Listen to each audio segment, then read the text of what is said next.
In 1966-67, the economic times were challenging, to say the least. And one of the first things that we tried to commit ourselves to, from the perspective of the Chamber of Commerce, was to lend our efforts to procuring more job opportunities for the people of this area.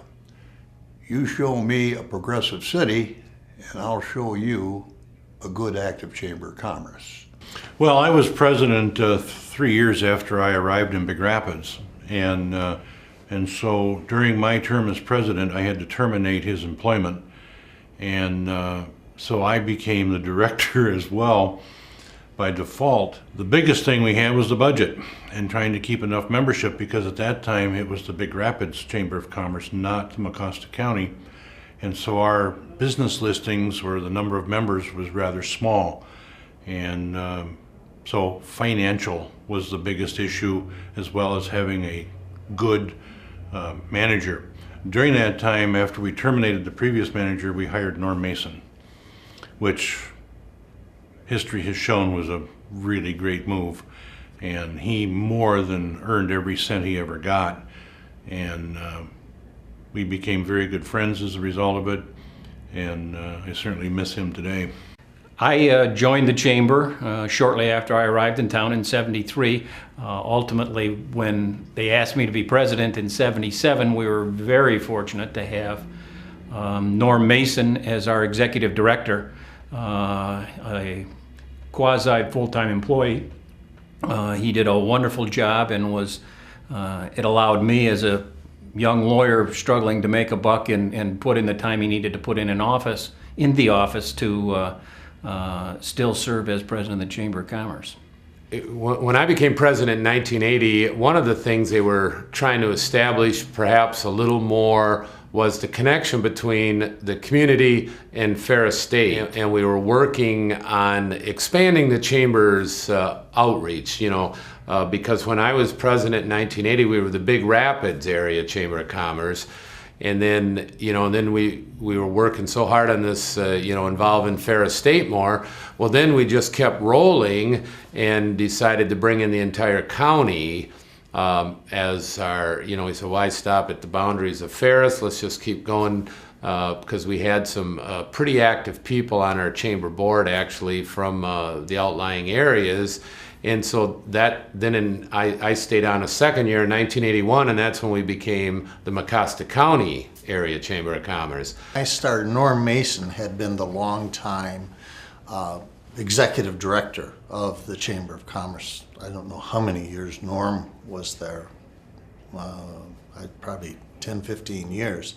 And when I took over as president, he retired. So we had to replace Norm. That was one of the big, projects that we had to do.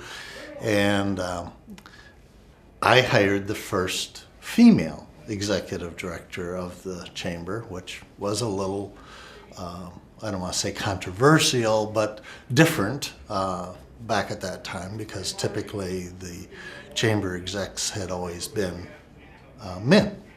And I hired Barbara Wallace as the chamber exec at that time.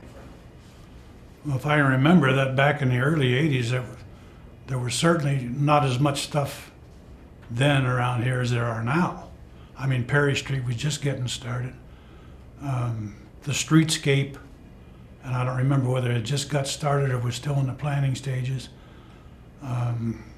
Ferris was probably in the 7,000 range students. It was a little slower. It was only 2-lane highways through town. It was just a nice small town. The feeling of everybody was that, welcome. And the chamber, as far as the chamber goes, I can remember always being worried about being able to raise enough money to make payroll. We invited some of the larger businesses to a board meeting one time, and told them what we were going to do, what our plans were, what our concerns were, and asked if they had any ideas on how we could at least keep the doors open, keep running, because we still wanted to offer these services to everybody.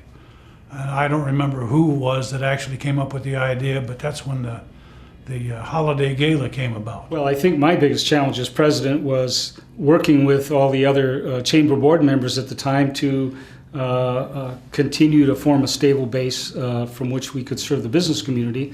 The chamber had been through a couple different rough times, I believe, in the 80s. So I felt like during my tenure, my job was one of stewardship. And I think most of the board members at the time felt the same way. And the people here, I guess, are what's so important to me. And so what I thought about when I was a president was the quality of life.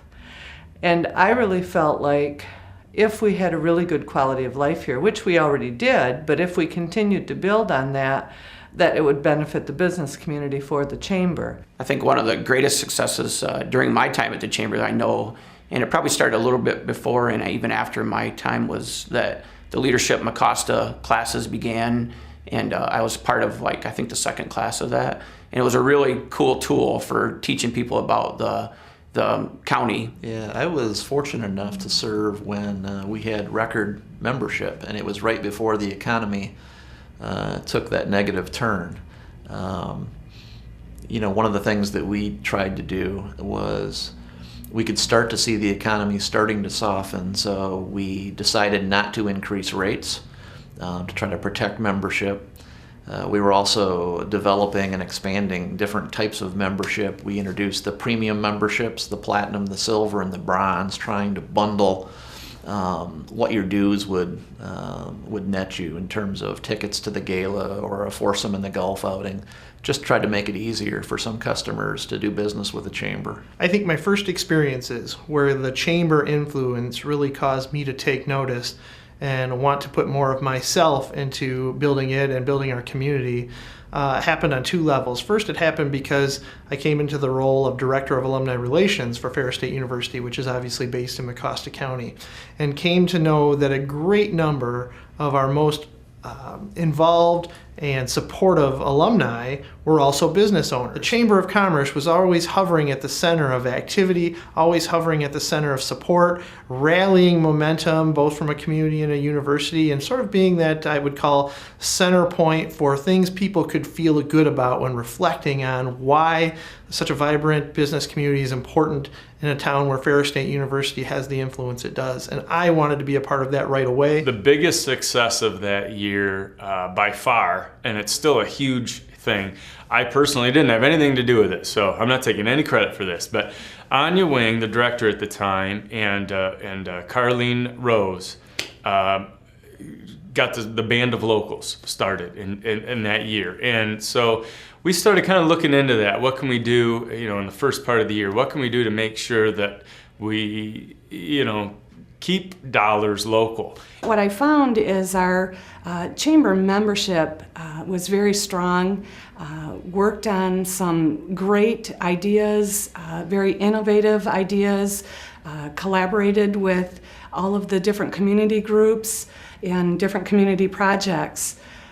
One in particular that I can remember is our Pure Michigan campaign. We worked with the CVB, and our community came together and decided that was a great project for our community.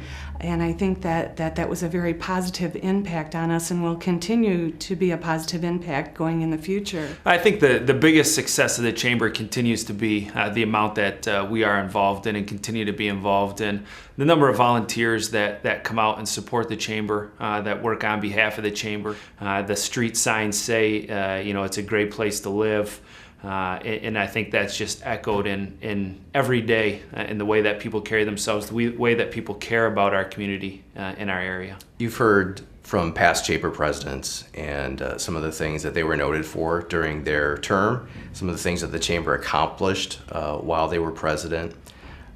Our primary concern when I took over as president was to find a new director. So we've been focused on the future.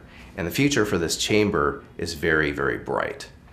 The executive director that we have in place, we know is going to take us in the right direction.